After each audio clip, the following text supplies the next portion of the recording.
Well, despite numerous complaints to the FCC, we are still here. Yes, we are back for our second episode of Whatcha Gonna Queue. For those of you who may have tuned in last week, thank you, by the way. It's the same song and dance, although delightful song and dance, I may add. Yeah. For those of you who are new to the show, Whatcha Gonna Queue is a weekly video series where we recommend some of the best titles that Netflix has to offer, broken down into 3 categories. New to Netflix, where we recommend a new release most worth checking out right away. What the f*** is this, where we delve into the obscure or overlooked titles buried in the annals of Netflix. And For Your Consideration, where the recommended titles tie into a timely, predetermined cinematic theme. And if you are new to the show, you may be wondering who the 2 hosts are. Well, I'm one of your hosts, Jim Roner. I'm one of your other hosts, your only other host, Alex Rabinowitz. Yes, and for those of you who tuned in last week who may be wondering what the answer was to our DVD tweet giveaway, congratulations to the 5 who did tweet probably that the quote that ended the last show was from Butch Cassidy and the Sundance Kid. Oh, but I'm sorry for you new folks who may be wondering, what are they talking about? What are they talking about? I'm glad you asked, Alex. At the end of every show, we're going to kind of sign off with a famous movie quote. Not too famous, we don't want to make it too obvious, but the first 5 people who tweet the correct answer to what movie the quote is from will win a free copy of any DVD that we talked about during the show. Alex, shall we get into it? Yes. My pick for a new release this week is 4 Boxes, a Hitchcockian cyber thriller written and directed by first-timer Wyatt McDill. 4 Boxes stars Justin Kirk, Taryn Westbrook, and Sam Rosen as 3 friends who work together in a company that sells items of the recently deceased on eBay. While cleaning out one house in particular, they stumble upon a website called 4 Boxes TV, in which they view webcam footage of a mysterious hooded figure making a cache of homemade bombs. And now, I'm guessing unless you went to the South by Southwest Film Festival this past year, you probably haven't heard of it. It's a very low-budget film. As I said, Wyatt McDill is a first-timer. And it's been described as a rear window on the internet. And it's kind of, it deals with voyeurism and sort of and what they describe as a suburban ennui. And that idea of suburban boredom and kind of plainness is just in really every frame of this movie. Right, and now, as this movie has a reflection of that, is there an inherent cinematic quality to it, or is it kind of DIY? It is sort of DIY. It's not the most flashy thing in the world, but I think it works because of the culture around which it's based and the culture very much from which it spawned. One example in particular is the female character, the only female character, played by Taryn Westbrook. She keeps mentioning how she's 30 years old, she's a grown-up, but she still speaks like she's texting. She says BRB, she says dude a lot, and it's just clear that it's like the kids nowadays who are very much engrossed in YouTube and in texting and internet culture, this is what they're going to be like when they're 30 years old. And in that sense, it is kind of scary. Those people are also probably our audience members. Yeah. We're sorry. We love you. But this is definitely going to be one of those films, I think, where some people are going to see it and it's going to become an instant cult classic. Like, oh my God, guys, you got to see this. You got to see this film. Sounds good to me. Ready for section 2? I'm ready. Moving on. Woo. Day Night is an independent psychological thriller written and directed by Julia Loktev, starring Louisa Williams. Without giving too much away, the movie follows 48 hours in the life of a young woman in an extreme situation. Now, Alex, I, like probably many audience members out there, have not seen this movie. So can you give me anything else on the description of this? The greatest thing about this is that you have no idea what's going on for about 25 minutes. Until the 25-minute mark, do you realize what's happening, what this character is doing? And then when you do, you're immediately turned on to the movie and completely intrigued for the rest of the time. So it just drops you in just right in the middle of the film. Yeah, there's no inciting. The inciting action of the story happened before. Okay. So it picks up and you're with this young woman. She's ethnically vague. She's in her 20s. You watch her get off a bus in suburban America, go to a motel, and there are some masked men there waiting for her, and that's all I'm going to give you. Okay. Can you tell me about any other films this one reminds you of? Anything it harkens back to, or is it more psychological? Is it more action, or is it a mixture of both? It's all about the lead up to action, the build up to something. So in that respect, there's a lot of tension, and it is a white knuckle thriller, but it's probably the slowest white knuckle thriller you're going to see.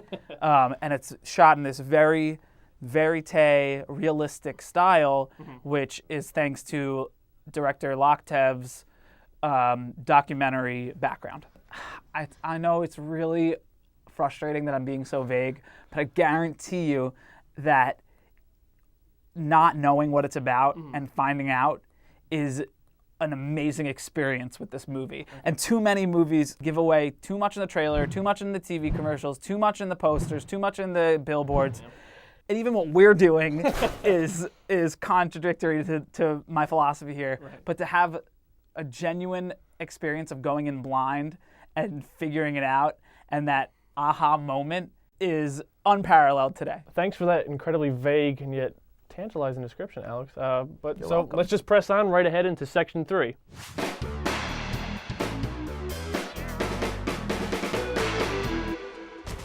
Alex, can I get your thoughts on birthday parties? I love a good birthday party. Yeah. Especially if there's cake. Right. You know who probably will have a slamming birthday party and fantastic cake? Who? Danny Boyle, who's celebrating his birthday next week. Yay!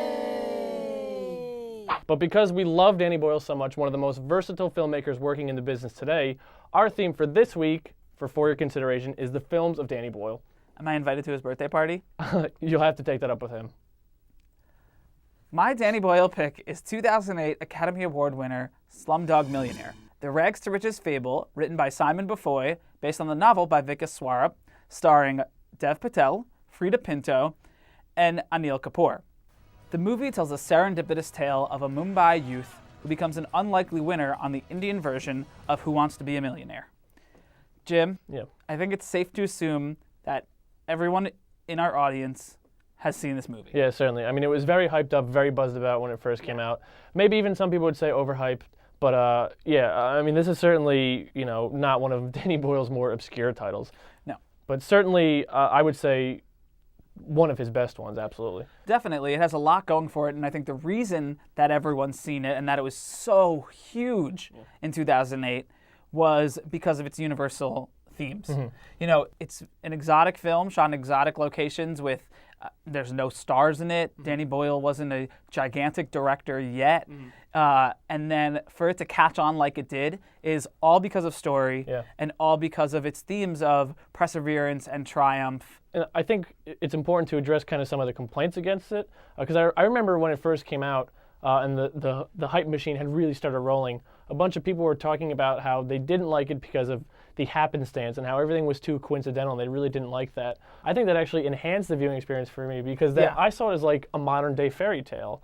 And if you look at it in that sense, in the way that he's driven by destiny, as it says, the very first thing of the film, I think it's really kind of emotionally engaging and really satisfying. It's just an outstanding combination of the Western and the Eastern, and many different things coming together that necessarily wouldn't. It's amazing how Danny Boyle and Anthony Dod Mantle, his very worthy award-winning DP, Anthony Dod Mantle, could make even a slum seem just like kind of gorgeous in a way. Yep. I mean, this is one of the very first films that I ever bought on Blu-ray, and I think deservedly so, because it's absolutely gorgeous to look at, I mean, from beginning to end. So moving from the slums of Mumbai to deep space, see what I did there? Oh. Yeah. My pick for Danny Boyle film this week is Sunshine.